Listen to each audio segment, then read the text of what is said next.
Good evening, everybody, and welcome to another episode of Poker Superstar. Today, at our featured table, we have the corporate executives from Wayland Consortium, and we have on the other side Mr. Kim. Mr. Kim, this is a casino, Please leave your hammer outside the door. Weapons are not allowed in here, and please, for the love of God, put on a shirt. Well, so this is basically a deck inspired from someone who I did not get the chance to play. He played at one of the store championships that I went to, and he made a very, very strong showing with it, and I was very impressed by his deck. And he put up the deck list on Netrunner DB, and yeah, I fell in love with it. There are some parts which I tweaked. In fact, quite a few parts of the deck that I tweaked, so that because I wanted to focus the strategy on a very run-heavy Edward Kim, which is what he's essentially doing. The main highlight of his deck is splashing for 2 Desperados with 6 influence. And I think it's a big waste of influence, but I think there is no card that can replace Desperado. It still is such a powerhouse console that you, in a run heavy deck like what I'm trying to build here, you really do need that Desperado. So the guy who made this deck definitely made the right call in including Desperado instead of Vigil or even Spinal Modem, which doesn't hold a candle to Desperado at all. So as this game continues playing out, you can probably see some of the changes that I've made to his deck. And there are quite a lot of changes, to be honest, like the Breaker Suite and other stuff. Like his deck is very reliant on the Clone Chip Stim Hack combo to get breakers out. For me, I'm scrimping on that, so you won't see as much of it. So, okay, I'm up against Argus Security, and of course, the poker introduction was pretty simple. Against Argus Security, he's probably going to install lots of DRT, snares, and one-pointers on the board, or atlases on the board. So, running them becomes like a game of poker, like you do with Nearpad, or the Near Hub DRT, basically. It's more or less the same. So, the first few turns of the game, I wanted to raid R&D immediately because, yeah, he kept his hand, and that probably means he has no agendas in hand. In the meantime, he scores a hostile takeover, which I'm very happy about. I was very tempted at this point to actually just run through his Data Raven and eat the trace, because with a hostile takeover score and 1 link, I only need to pay 1 credit to get past Data Raven. The only problem is that each time I run through, I need to clear the tag, which is very time consuming. So I'm trying to look for other solutions to deal with Data Raven. Hopefully I can ambush them because, I can pull a fast one on him because I have a medium in hand, ready to go. I want to get a good medium dig going. In the meantime, he gets a pet campaign going, and I definitely want to contest that. I actually have more money than him. It's not every day that a runner can say this, especially an Anarch, but with KD Jones on 6 credits and 2 dirty laundries after a gamble start, yes, the poker, Mr. Kim is raking in the money from playing poker right here. He's getting a lot of money, and he's only going to get even more with a porous HQ. Icefall doesn't keep me out. In fact, with the bad pub, it costs me free to break, and I get a free data sucker token out of it. Alas, I hit his snare. That is painful. Thankfully, I had 3 cards in hand, so I don't flatline immediately. That would be a very horrible way to lose the game. There was only 1 line of play here, clear the tag, and hit KT. I could draw a card here. That would probably be a wiser choice, but doesn't matter.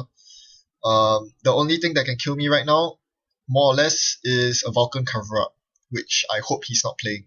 So meanwhile, he spends his turn to install a new remote, and this almost certainly is an agenda. As Argus Security, you want to take advantage of the scoring windows that the runner gives you, so I do so. I know that he wants to try to score an agenda at that point, so I run the remote, knowing that he's trying to bait me. And yes, it paid off. I found his Gila hands, but as a trade for it, he scored his Atlas. There was no way I could contest the Atlas after hitting the snare in HQ. I could have ran his remote first, but I kind of knew there was an agenda there, but I wanted to run HQ first to get the dirty laundry off. I didn't want to dirty laundry to a Jackson Howard. So that was my rationale for running HQ, even though I knew that there was probably an agenda on the board. But the Gila hands, I definitely knew there was an agenda, so I made the play to double draw, run into it, and then clear the tag thereafter. So even if he had a DRT on the board, I wouldn't have flatline. Alright, enough talking about that. I finally found my solution for R&D in the form of Parasite on the Data Raven. That will take some time to come into effect, but no worries. I have a Data Sucker on board. He needs to do something this turn to protect the Data Raven, and with only 5 credits to his name, I don't see him doing much. And indeed, instead of trying to secure R&D, he's going for the jugular. He's trying to score an agenda behind one piece of ice. And he probably has it. I'm not going to contest him here. It's probably an enigma or something that would end my run. I don't wish to find out the hard way. So instead, I'm going to go for what I know will work best, which is R&D. I retrieval run and retrieve my medium, followed by a Desperado install. So here's the very awesome part. The retrieval run synergizes with Data Sucker and John Masanori. So while I was busy retrieving my medium, which I could have kept in my hand, the medium was a discard, an intentional discard I made. I didn't want to install it the normal way. I wanted to retrieval run it because even though it costs the same number of credits, it counts as a run. So it triggers both John Masanori and Data Sucker. So I get a free card and a Sucker token that will help in destroying Data Raven. So he does the right thing here. He protects the Data Raven, so I cannot run into it and sucker it down. So I'm just going to run his HQ instead to load up on Data Sucker tokens. And try to see what kind of ice he runs. I see lots of firewalls. And I draw for more solutions and I find my Mimic. So this is perfect. And while running his hand, I'm actually not losing any tempo. It cost me no credits to get into his hand, thanks to the bad publicity. And I'm getting credits back from Desperado. So now you see how Desperado is so awesome. Spinal Modem will not give you these credits back. Desperado is 1 credit every time, and a free Sucker token to boot. So he tries to threaten a big agenda, protected by 2 pieces of ice. I'm almost certain that there's a code gate on that server, because he so confidently advances it and protects it, even though after I place my Mimic out. So there must be a code gate there. I'm not going to challenge it. Instead, I'm going for R&D, which I can now challenge because I have the Mimic on board. The only thing that can stop me now is a code gate. So he chooses not to res it, which means it's not a code gate that can end the run. So I'll just proceed through, take the tag from Data Raven, and proceed to nuke it down with Data Sucker. So I get 1 virus token on medium, and the second copy of Gila Hands. At this point, I take the tag, obviously. And then, since I had the momentum, I chose to run R&D again, knowing that he didn't want to res the R&D ice. So I accessed 3 cards, Firewall, Muckraker, and no, 2 cards only, my bad. And it was at this point that I realized I was about to clear the tag from Data Raven. I quickly realized I had 2 tags. The first tag was slapped onto me from the Data Raven, and the second one was from Gila Hands. So I was not going. I had to float tags from that point on. That was a miscalculation on my part. I actually intended to clear the tags, but well, since I couldn't clear both tags in time because of a player error, I just decided to spend my last click running R&D. I probably won't be so unlucky as to stumble into a snare, and even if I do, I've had worse will draw me back up to 5 cards. I'm not that concerned about Scorch Turf at all. Firstly, I've had worse will protect me from double Scorch. He doesn't have credits to triple Scorch me, and I've been checking his hand very regularly. All I've been seeing is ice. So there's no way he's holding 2 Scorch Turfs in hand, let alone 3. Here he thinks long and hard about his next move. He's having a hard time, and understandably so. His R&D seems very porous, his HQ is porous, and medium is going to dig very deep if he doesn't clear virus counters, which he does. But there's no point clearing virus counters if you cannot defend your R&D. Which means he can defend his R&D.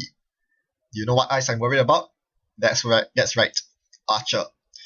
That's the reason why he didn't want to res that ice on R&D just now. I had lots of Data Sucker tokens, more than enough to break with Mimic, Data Sucker, and Archer.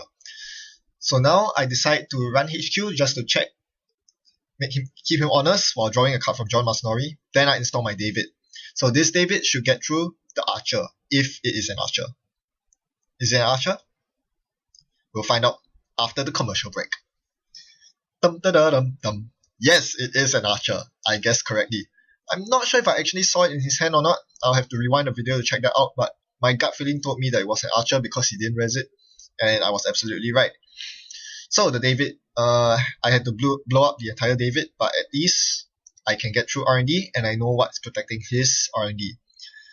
And dealing with Archer is not too easy because I don't actually run Fort in my deck. One of the solutions is Parasite, but that will take quite some time. Not really, no, I have enough Data Saga tokens, it's fine, but I need to find the Parasite. I don't have any Retrieval Run or Deja Vu in my hand right now. I do not want to play I've Had Worse. I need to save that for tanking meat damage. I can play Inject, but if Inject trashes another Parasite from my deck, I'll be pretty sad as well. So there lies the problem. How do I deal with the Archer? In fact, the Archer is so problematic, he's feeling safe about leaving R&D with just the Archer on board. So I counter it with Data Sucker number 2. This solves it. So every single successful run on a central server I make gains 2 Sucker tokens. Every R&D run that I make will cost me 2 Sucker tokens because it costs 3 to pump up, to bring Archer down rather, and I get 1 back from the successful run. So here I show that in effect. I run Archives before running R&D, and I see Archer and Enigma. I can only see 2 cards because he cleared virus counters earlier. And the Archives run with John Masnori drew me legwork. All this while you realize that I've been slowly but surely gaining money. Even though I haven't been playing any money cards, even though I haven't been tapping Katie Jones. I can't tap Katie Jones because I'm tagged. If I tap it, he'll definitely blow Katie Jones up. The only source of money I'm getting right now is through Desperado, and it's generating a hell lot of money. Can't complain at all. So he finally ices up R&D, which is a wise choice. Hopefully it's the ice that can actually keep me out. We'll see, for his sake. First, I run Archives. Hopefully I'll get a free pass through Archives. That way I can... oh, it's the Data Raven. Very interesting. That's not a free pass, but I quickly realized that it more or less is a free pass. I just need to float tags. It cost me 0 credits to break it. It only cost me 1 Sucker token, and I get 2 back for my efforts, and a sure gamble because John Masnori is that awesome. Oh, and a credit too from Desperado. So now I perform a legwork because he has been drawing a couple of cards from R&D, and yeah, I need to clear his hand of Scorched Earths just in case. You can never be too safe. So I access 3 cards here: Firewall, the Cleaners, and a Beanstalk. The Cleaners brings me up to 5 points, which is match point, which makes me feel very comfortable right now. I continue floating tags, why not? And I draw up a card. So this is the biggest problem with Argus Security. When the runner begins floating tags, what do? If you don't run Scorched Earth in your deck, you can't threaten anything. If you don't run Psychographics, you can't either. DRT is nice, but if you have 3 DRTs on the board, the runner's just going to slowly trash each and every one of them. It's very, very hard to really punish tags with Argus Security, and the runner can choose to float them anytime. So now, my opponent does the very smart thing. He finally trashes my John Masnori. Never too late to do that. Unfortunately, he's 1 step behind. I have a plan in mind. Thanks to the John Masnori draw, I found my Code Gatebreaker, the Cyber Cipher. I had seen the Enigma on his R&D earlier, or rather, while digging through his R&D, I saw Enigma, and I knew that he would put it on R&D to keep me out. So I was digging for my York or Cyber Cipher, and I eventually found it. So I placed that on R&D, and I'm getting through for free. And I see 3 cards, trashing 1 Beanstalk. Well, since I have enough Sucker tokens, I'm just going to go again.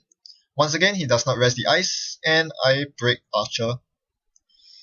Now I'm getting a bit poor, but it's still fine. It cost me 3 credits to break Archer every time, but I get 1 back from Desperado. And the final run wins me the game because I find 2 1-pointers after that. And for funsies, I asked him what were the 2 cards in the remote. Turns out that the unadvanced one was a snare that would have caught me out. And the big advance asset or agenda turned out to be a poster bounty. I knew it wasn't a 3-pointer because Argus security decks tend not to run 3-pointers, so that's why I was a bit surprised when I stole the cleaners. But seeing that he didn't steal it for he didn't score it for such a long time, it meant that it was either